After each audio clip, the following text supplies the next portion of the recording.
विद्यार्थी मित्रांनो, जग इतक्या वेगाने बदलत आहे की भारत देशामध्ये कधी काय होईल काही सांगता येत नाही. आता नुकतंच 2025 मध्ये भारत देशामध्ये E20 हा जो पेट्रोलच्या संदर्भातला जो नियम आहे तो लागू केला गेला होता. म्हणजे पेट्रोलमध्ये आता इथेनॉलचं जे प्रमाण आहे ते 10% वरून 20% करण्यात आलं होतं. पण आजची महत्त्वाची बातमी अशी आहे की गव्हर्नमेंटने आता ह्या 20% इथेनॉलच्या जागी पेट्रोलमध्ये 85% इथेनॉल मिसळण्याचा जे प्रपोजल आहे ते प्रपोजल ठेवलेला आहे आणि इथून पुढे त्यांना 100% पोहोचायचं आहे.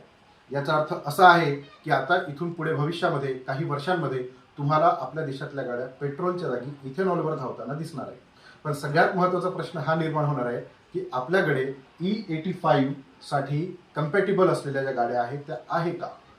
कारण आत्ता ज्या गाड्या बनलेल्या आहेत त्या गाड्या E10 आणि E20 साठी बनलेल्या आहेत आणि जर हे इथेनॉल 85% आपल्या गाडीच्या पेट्रोलच्या टाकीमध्ये गेलं तर गाड्यांचे इंजिन जे आहे ते पूर्णपणे भस्म होणार आहे.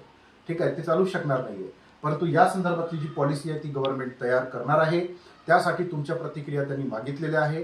गव्हर्नमेंटने कोणताही पॉलिसी तयार करावं काही प्रश्न नाही आहे. याच्या मागे त्यांचा उद्देश असा आहे की भारत देश जो आहे तो डिपेंडंट राहिला नाही पाहिजे.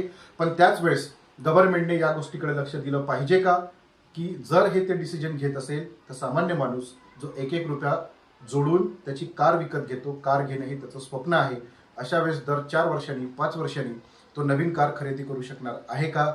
याचाही विचार गव्हर्नमेंटने केला पाहिजे का? तुम्हाला काय वाटतं कमेंट बॉक्समध्ये नक्की सांगा. तसेच हा जो निर्णय आहे तो अजून झालेला नाही आहे, परंतु पुढच्या 4-5 वर्षामध्ये 100% हा डिसिजन होऊ शकतो. त्यामुळे जर हा डिसिजन झाला तर E10 आणि E20च्या गाड्या ह्या कोणत्या कचऱ्याच्या ढिगाऱ्यात नेऊन टाकायच्या हे तुम्ही मला कमेंट बॉक्समध्ये नक्की सांगा. व्हिडिओ आवडल्यास लाईक करा, शेअर करा आणि सबस्क्राईब करा. धन्यवाद.